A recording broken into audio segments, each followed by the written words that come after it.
Mackenzie Johnston with Cattle News Central, bringing you your December 10th cattle industry headlines. Brought to you by Ag Risk Advisors. They provide risk management programs for livestock producers all throughout the West. Whether it is weather or price risk, Ag Risk Advisors, they're here to help. With market fluctuations, it is more important than ever to lock in a price floor on your cattle. So if you would like to learn more about an LRP, go ahead and reach out to an advisor today. Also sponsored by Circle 5 Cow School. They host remote weekly classes all throughout the Midwest so you can learn to preg check your own cows. To view their schedule, head on over to circle5cowschool.com. That is the number 5 in there. Or you can go ahead and just give them a follow on Facebook. And finally, Cross Diamond Cattle Company of Bertrand, Nebraska. They're going to be hosting their annual Red Angus Bull and Heifer Sale this coming Monday, December 13th at the ranch near Bertrand. They're going to be selling 225 head of coming 2-year-old Red Angus bulls and 400 head of outstanding commercial bred heifers. Top of the line cattle. You do not want to miss this sale. However, if you cannot make the sale will be on Superior and DV auction. And if you would like to view video and also check out the catalog for this sale, head on over to crossdiamondcattle.com. So according to Meeting Place on Wednesday, the U.S. House of Representatives passed 2 pieces of legislation in hopes of providing producers with greater transparency in the cattle markets. First off was legislation that would extend authorization of livestock mandatory reporting, LMR, through September 30th of 2022. That bill advanced with a vote of 418 to 9. The House also passed the Cattle Contract Library Act of 2021, which was led by Representative Dusty Johnson, a Republican from South Dakota. That bill overwhelmingly passed by a vote of 411 to 13. In a press release, NCBA said that the creation of a cattle contract library and the reauthorization of LMR are both widely supported across the cattle and beef industries. When representatives from all different cattle organizations met down in Phoenix, Arizona earlier this year, both of these measures were agreed upon as urgent. NCBA closed by saying that as an organization, they kept their commitment to the industry even when RCAF changed their tune and refused to support these viable, popular solutions. Shots fired. Speaking of NCBA, according to Drover's Jerry Bone, NCBA president, he recently weighed in on the beef checkoff referendum petition that was circulated over the past year in hopes of bringing some reform to our beef checkoff. Bone said that the overwhelming support that producers have for the beef checkoff was evident when efforts to collect signatures fell far short of the number of signatures that were needed to trigger a referendum. When it comes down to it, I see this as a de facto referendum, with 95% of producers supporting the checkoff by not signing the petition, said Bone. He believes that producers' voices have been heard loud and clear and that the majority of cattle producers have undeniable support for the checkoff. All that's left to do now is put these divisive efforts behind us and move forward with the business of creating better beef demand. According to Bone, if we didn't have the beef checkoff, producer-directed programs that share our story and promote beef would disappear and cattle producers would be left without a connection to consumers. Every dollar that is invested in the checkoff is widely used for research, education, and promotion, and maybe a few NCBA salaries. But in all seriousness, yeah, our industry, we need a checkoff program that is helping us market our program, that is helping the common cattle producer out here in the country. It's clear that it's not doing that anymore. You know, the point of the referendum was not to do away with the beef checkoff program altogether. We just want some reform. We want some transparency. It's clear that has died through the years, and it would not hurt anyone to take a look at that checkoff and maybe get a clearer view of where all those funds are going, and maybe change a few things to better help cattle producers in the long run.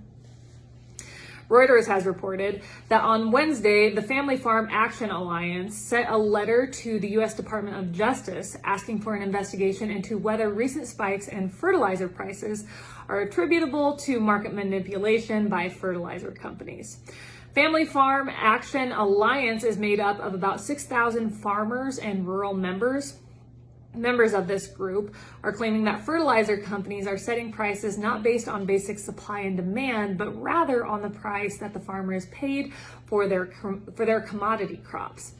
So as we have all seen, global fertilizer prices have reached record highs this year, partially thanks to soaring prices for natural gas that is used to produce fertilizer, and also because of severe storms that have disrupted production here in the United States.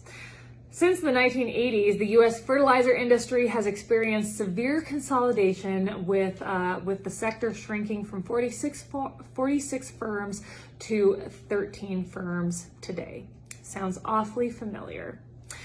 Finally, the Nebraska Brand Committee appeared before the Ag Committee down in Lincoln yesterday afternoon for a legislative hearing to discuss their implementation of EIDs throughout the cattle industry here in Nebraska. So about a month ago, I reported on this EID situation here in our state and what the Brand Committee is doing moving forward to get EIDs essentially implemented.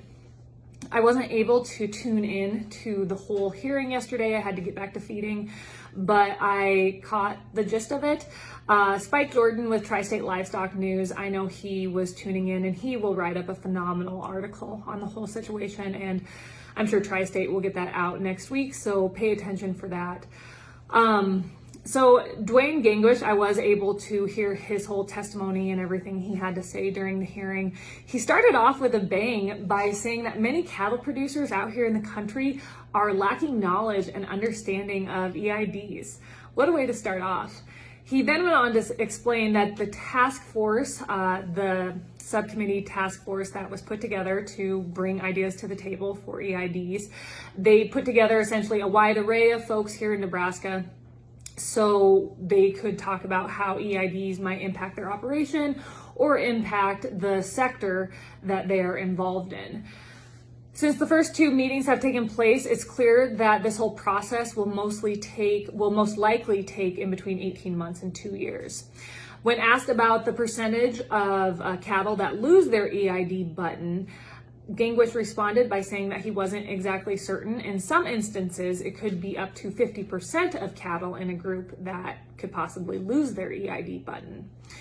Ganguish was asked Ganguish was asked why the subcommittee hearings are now private, closed doors to the public and the press.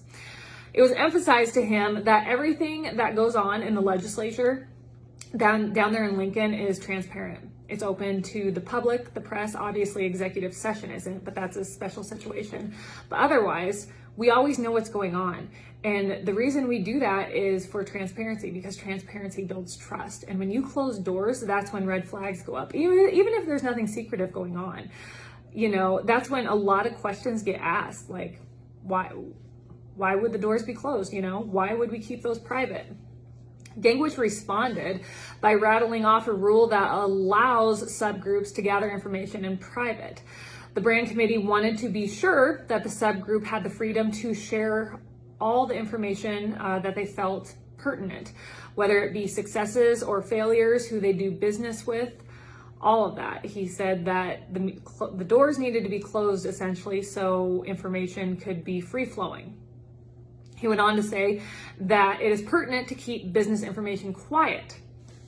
In the same breath, he went on to say that there's nothing to hide, there's nothing secret going on. Well, if that's the case, then we should probably have those more transparent. Let's get the press in there. Let's let the people know at least what's going on, because what they decide is going to impact all of us. I know all of us here in the cattle industry in Nebraska would like to know which direction this conversation is heading. Senator Brewer then made it clear that since the decision was made for these meetings to be made private, that has caused quite an uproar, because even if there isn't anything to hide, the perception is that something secretive is going on. He went on to say that there has yet to be a straight answer as to why the doors are closed. Yes, they say that there might be proprietary information, but legislators also went on in this hearing to talk about if it is that proprietary, if it is that secretive, maybe that shouldn't even be being discussed in this kind of a meeting. It was then asked if the EID subcommittees will be open to the public or the press going forward, or if they will be private. And of course, Gingrich responded saying that for the life of the subcommittee, they're going to be private.